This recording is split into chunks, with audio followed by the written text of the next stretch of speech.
But let me tell you, when President Trump said during the primary in Indiana that he was going to be telling us, folks, we're going to be able to say Merry Christmas. Now, it may not mean much to you, Kathy Griffin, but to me, as a fourth-generation Christian from Pakistan, that means everything. That means that the rights of Christians are going to not be circumvented anymore. And President Trump is a Christian.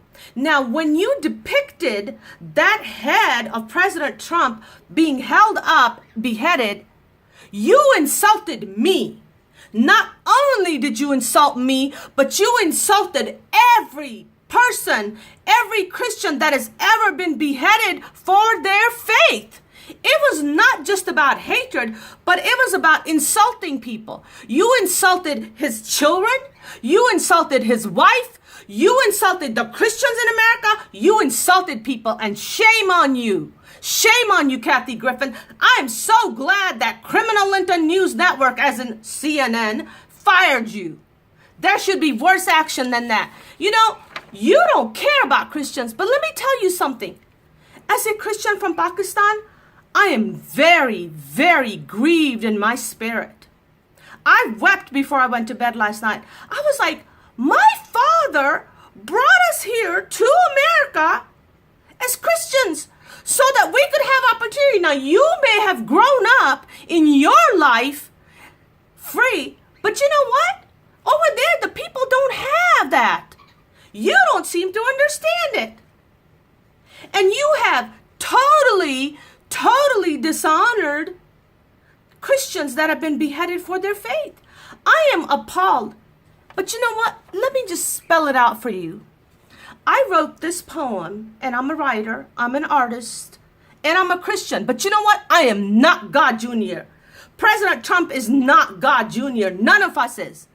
But you had no right, whether it's under entertainment or anything else, to do what you did. Now, I wrote this in honor of my brothers that were beheaded. And I want to bring attention. Guess what? There are children that are beheaded. In fact, over 90,000 Christians have been murdered. There were 12 Christian men who were beheaded, Kathy Griffin. They were beheaded last year. Last year. I don't know what rock you live under, but this is serious.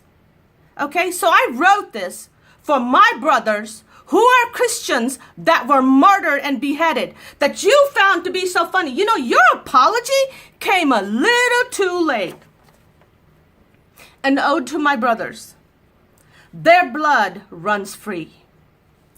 The real men are on their knees, a position of humility to Yahweh, you see.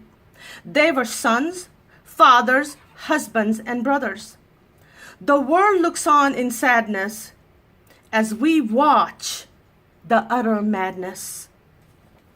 Their blood runs free, a symbol of Christianity, you see, through the rivers and the seas, until their souls are avenged by him who sees.